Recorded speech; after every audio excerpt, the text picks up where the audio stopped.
Hello, everybody. Welcome to the Cozy Mystery Book Club's interview with Nikki Haverstock.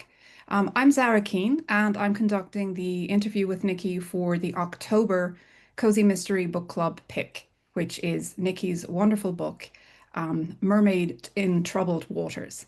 So, hi, Nikki. Before we get started, I'm going to super quickly introduce you to people by reading out your formal bio, and then we'll dig a little bit deeper. So, Nikki is a writer who lives on a small ranch high in the Rocky Mountains. She studied comedy writing at Second City, and she's published over 20 cozy, space, and paranormal mysteries that are heavy on the humor.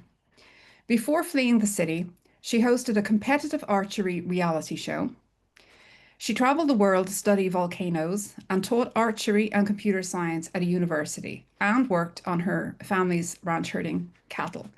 So Nikki has more college degrees than she has sense, and she hopes one day that she will put one to work.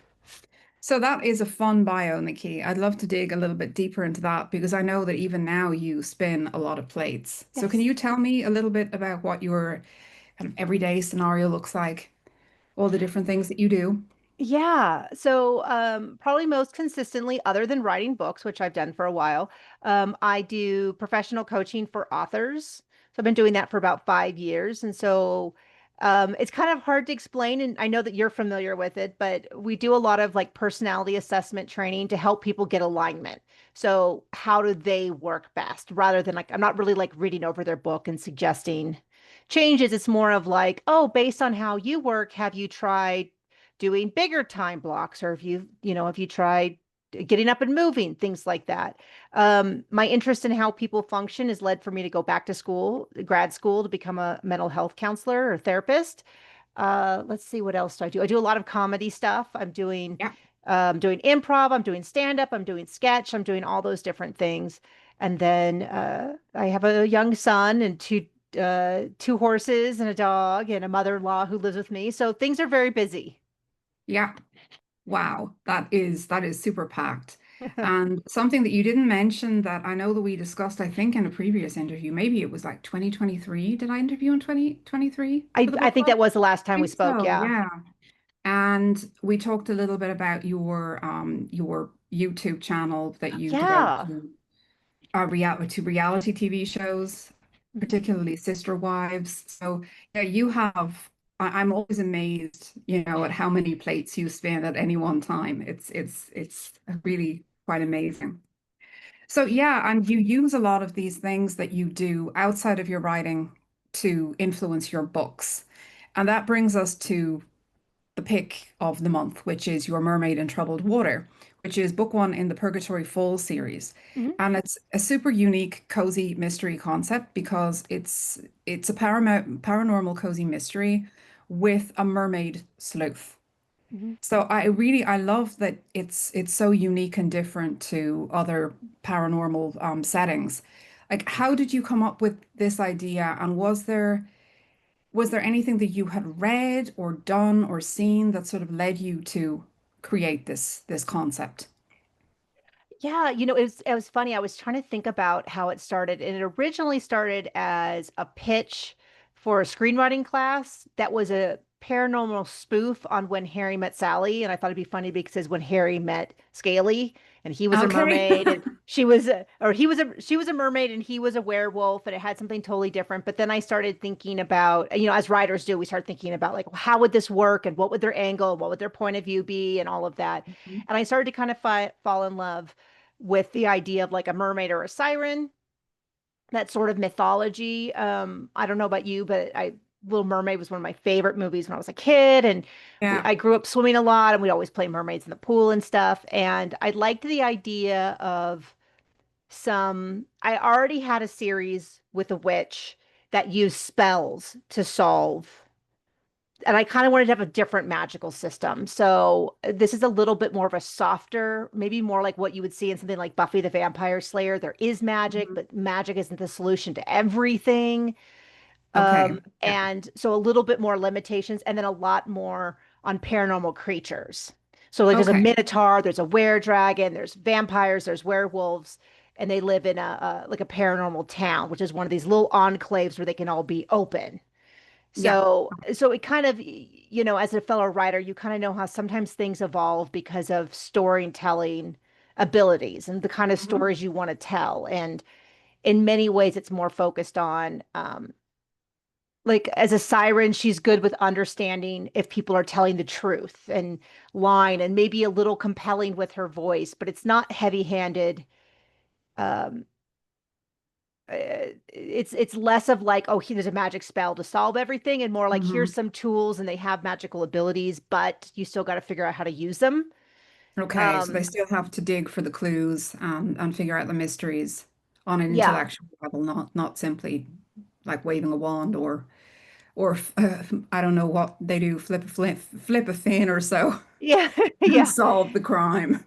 So, yeah, and then I have it, there's like a kind of like a jewelry subplot where they can use magical items, they can create magical items because I like making jewelry and stuff. So some of it's just like how can I create a world that lets me stretch different parts of my brain and have Okay. different, approach these problems differently.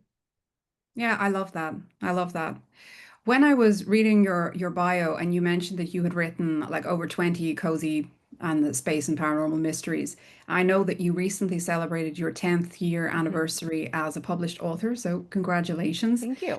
What's the number now of your books? Is it still like over 20 or is it edging close to 30? It's edging close to 30. I don't think it's hit 30 yet. I've had like Mhm. as you know, I've had a pretty tough year with some big losses. My Yeah. mother and my brother both passed and my dad moved out of the family home. And so I was on track to hit 30 around now, but I know that I've gone slower. So I think I might be at 20, 26, 27, 28, somewhere in there. I Hmm. don't know. I in preparation for this, I should have gone and added up. But yeah, and it was only a week ago. I was saying to someone sort of offhandedly, well, I've been writing for 10 years. And then I went, oh, wait, I think it has been exactly 10 years. And I looked Yeah. and sure enough, it was the 10-year anniversary that day. And I Oh, that's messaged you and was fun. like, it's 10 and I say that because you were there before my first book was written. Yeah. You were my Yeah. We're mentor. friends since then. Yeah, she was in a mentorship program and she took me on to help me get my first book ready for publication probably 11 years ago. Yeah, exactly. Yeah. Yeah. Crazy. Wow. Yeah, it's crazy. And hey, we're still here. We're still publishing, maybe slower than we used to, but we're still around. Still And yeah, that killing brings me people off. to yeah. It brings me to my next question. Like we've been around, well, it feels like donkey's years, and I'm sure anybody watching this who's been publishing for 20, 30 years is like, ladies, you're babies. You Hmm. know nothing. But seriously, like over the last 10 years, we've seen the cozy genre evolve. Um, in what ways has the evolution of the cozy genre changed what you write, or indeed has it changed? Do you just do your own thing and not pay too much attention to what's super hot in cozy tropes at the moment? A little of both. I mean, definitely I've been doing some different covers than I did when I started. Hmm. And that's shifted a lot.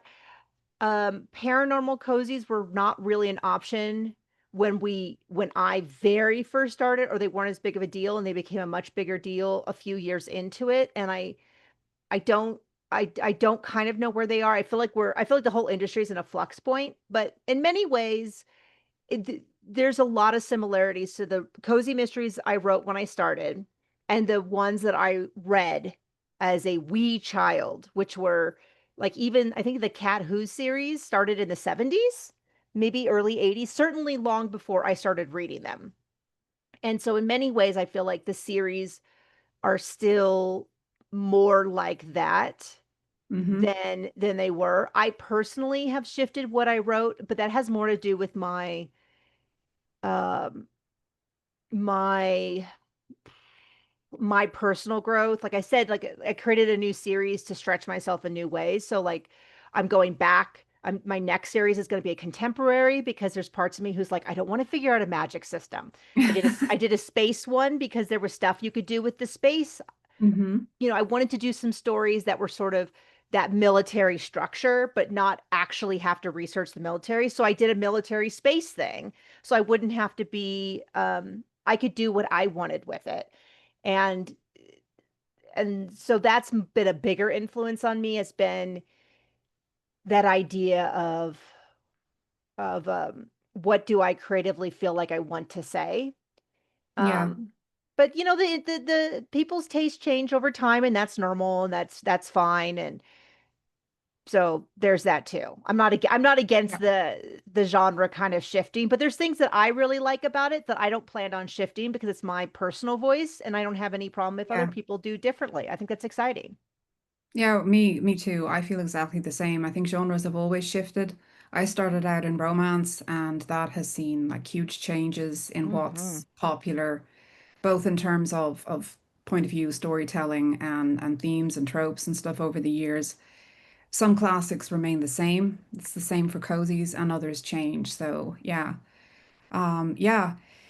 So something that you mentioned earlier that you do that I know that we have had in conversations in the past about, which I would love to dig into, is you do stand-up comedy on the side. How does your improv stand-up comedy experience influence your comedic writing? Like, has it helped the comedy aspects in your books? Has it changed the way you approach it? Yeah, I mean, I think anytime you get a new tool, you try to figure out how you can play with it, what you can add.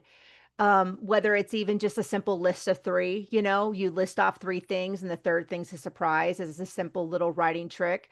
I've only been doing stand-up comedy as a performer for only like a handful of months, but I've been interested in it for years. And I've done Hmm. improv for the past year, and I've done sketch writing for longer than that, and I've done satirical writing even longer than that, like what you might see in The Onion or The New Yorker or McSweeney or something. Um, and I think, especially as a mystery writer, it's an amazing tool to hide clues because you Yeah. can make a Yeah. joke about something. And the assumption is, oh, that was for the laughs, and not, Mhm. wait, why does she have his shoes? Wait, Yeah. why, how did she cut her arm? Like, it's a great way to hide these to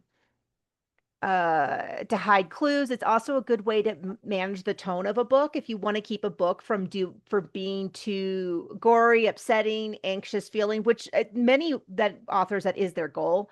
And Hmm. kudos to them. It's just not mine, and it's just not something I can stomach as a reader either. It's a great way to kind of manage your people's emotions because it's kind of funny that we write books about murder and then we're like Yeah. cracking jokes, but it's a little gallows humor. It's just also a little bit of managing vibe and tone.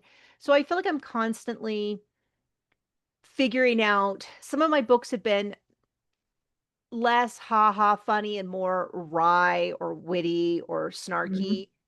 Um, and some of them have had more overt comedic tones. And I kind of play with that at the time about what I want this series to be and what interests me, and just maybe some in my personal life. Sometimes we need a little bit more fun in our writing, and sometimes we're a little bit more like, no, no, this is something I have a story I want to tell, and I'm trying to pull something off. I like to think of writing a mystery novel as playing like a game of tennis with the reader, and the goal is for us both to have a good time.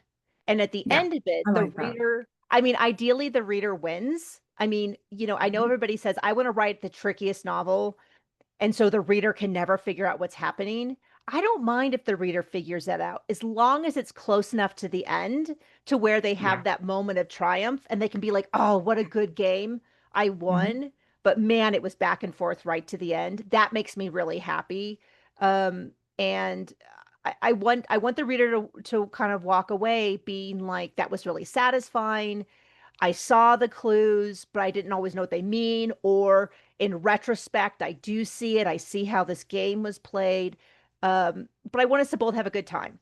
And so that's really important to me. And I think that humor does it keeps me in line of that goal of like, I want everyone to have a good time. I want us to have a fun couple hours together. I want them to walk away and feel like, yeah, that was worth my time. Mhm. I'm glad I read that, and I do think that humor, for me, that's what I look for in books, and so it's Yeah. what I give to readers in exchange for their time. Yeah. And I feel like humor is, we undervalue it. Okay. it sounds like a contradiction in terms because people do value humor, otherwise they wouldn't seek it out in the shows that they watch and the books that they read. But when we praise something or we consider something worthy, we often Right, yeah, focus on Oscar negative worthy. emotions like depressing things and so Hmm. on. Um, and far less on like the humorous, uplifting book isn't seen as being quite as worthy as the one that has us like weeping at the end and practically Hmm. suicidal.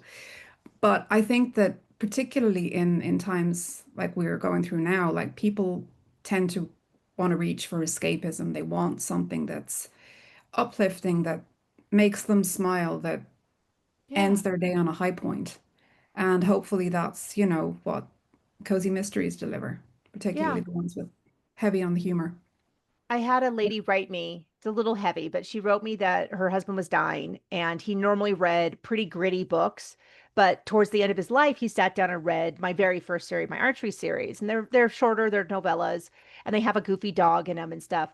And he read like five of the seven books before he passed. And then she said after he passed, she finished off the series Oh, because it made her feel close to him to kind that's of so have that moment sweet. of enjoyment. Yeah. And I thought that's who I write for. I write for Yeah, people who are looking for comfort, are looking for yeah, ease, are looking for, and yeah. that's what I also, when I reach for a book or I reach for a TV show, I have to kind of force myself to get through really intellectual, deep TV. I do it Yeah. because it's good, because I want to finish it. But when I like have a half an hour, I'm reaching for those comfort shows. Reaching for Hmm. things like Parks and Rec, The Office, Yeah, Frasier, Bob's Burgers. I'm reaching for stuff that I just go, oh, we're just going to have a nice time. And it's okay. I yeah. mean, but you're right. It's like, they don't give out Oscars to the best comedy of the year. They give out Oscars to the depressing story where everyone Yeah, dies. exactly. And that's Yeah. fine for them. It's just, that's just not what I'm built for. Hmm. Same. Exactly that. I read and watch across the board of from gritty to super comedic, but I prefer to write comedy, and yeah, that's certainly what I'm very drawn to at the moment. So, Yeah. so yeah, with all of the various things that you juggle on any given day, week, how do you structure your writing time? Like I know at the moment you said you've had to scale back because you have so much going on. Like, do you have a dedicated writing day? Do you have like an hour, 5 times a week that you do? How do you manage to fit that into your life? I am still figuring it out. Uh, my best writing time is right before my son gets home because it creates a really good deadline where I go, oh no, if I don't get this done before he gets home, I'm not going to get it done. So usually like 2 to 4-ish is my best writing time. And I'm trying to rearrange my schedule to make that time a little more sacred. So that's a Okay. little bit more protected. And I've started kind of going back to school. I think most people can relate to the idea of it's a huge change and it's a huge shift. And I would, at first, what I would do is get all my work for the week on Monday, and then I would burn myself out trying to finish it by Tuesday, and then I'd be burned out on Wednesday. Well, then maybe Thursday I could write a little, and then, that kind of thing. And so now I'm trying to shift it where I put like a 2 hour limit on. Hmm. 2 hours every day is sufficient for my schoolwork most days. Um, and then, kind of, I also do all my coaching, so slotting that in around. I meet with friends, as you know, so Hmm. that gets slotted in as well. Because I'm also doing improv and sketch and stand up. I try to find time to do that. I tend to be someone who does a little bit better. I need a lot of thinking time. So I tend to Yeah. like, I can't just cram it all at the end. I need to like do a little, get some thinking in, do a little, get some thinking in. Um, but at the same time, I can't sit down and do something for half an hour. So it's a lot of juggling Yeah. pieces. This is the kind of work that I do with clients when I talk to them, is I have them tell me this. So I really need someone. I need to talk to someone who's going to tell me what to do. But I'm I'm trying to accept the idea that just because I don't do something every day doesn't mean that it's not a priority. Yeah. Whether we're talking about my health, whether it's talking about writing, that you can have good days and bad days, and you're not. I see a lot of people, and I fall into this as well, which is like, my goal was to work out 3 times this week. I only did twice, so I might as well give up. As Yeah. opposed to Yeah. saying, but two is better than zero. What's wrong with you? Absolutely. Keep doing two. Yeah. And I know that tend to fall into that, like, well, if I can't do it perfectly, there's no point in doing it at all. And this year has been about embracing the idea that, like, no, anything is better than zero. Mhm. Don't let perfectionism get in the way of progress. And so Yeah. I just love really that. trying to keep with that. So it's a great question. And if I have an answer, I'll let you know. But for the moment, it's a work in progress, like everything else.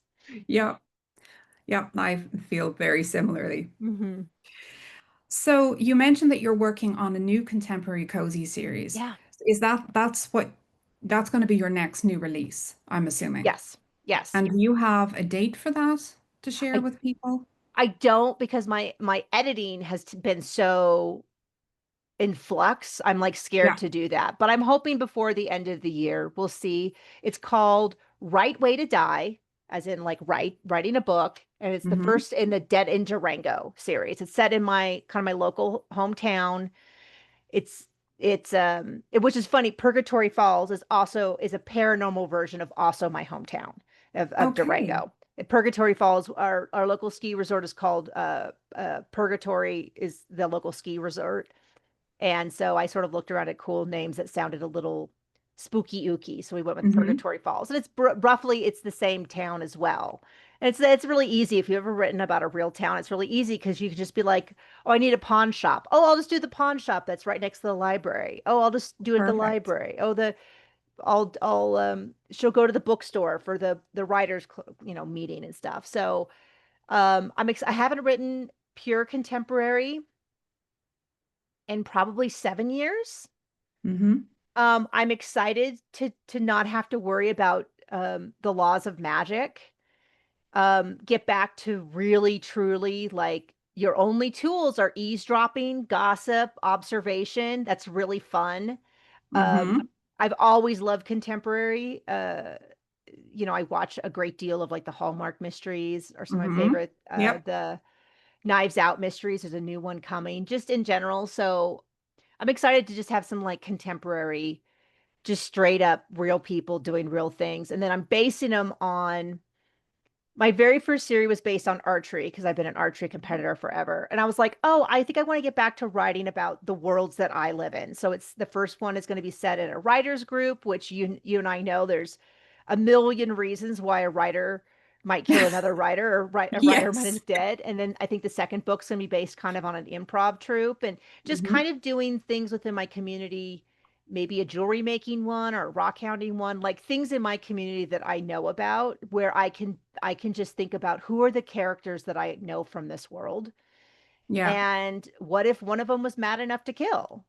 Mm-hmm. What if one of them died? What are the reasons? And instead of just making stuff up about werewolves and vampires, which I love doing, why don't I think about the times that I've seen people really, really angry? Yeah. Um, a In little real inside life. Yeah. baseball. Yeah. So I'm excited about that. I got the cover last week. It's the editor right now. And I know you're kind of the same, which is there's a little bit of, they say a change is as good as a rest.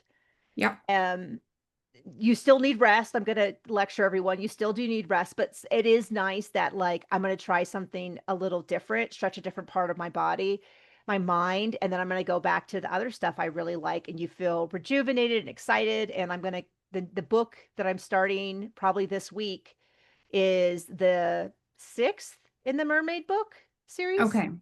So that one will be coming soon. So if people are like, how long until I get another mermaid book? It is coming. Well, that's great to know. So, where can readers find you? Where can they touch base with you?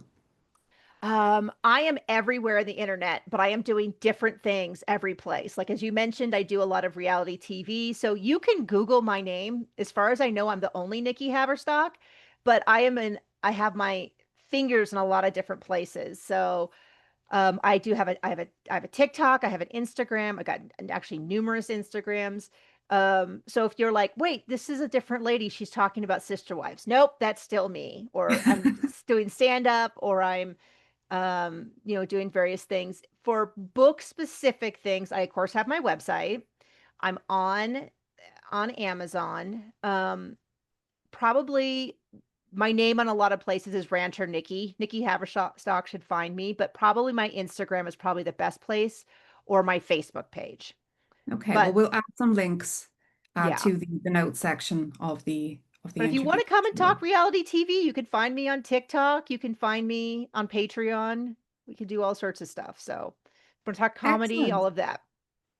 Well, thank you so much for sitting down to chat with me today, Nikki, and for making your book available to the book club for this month.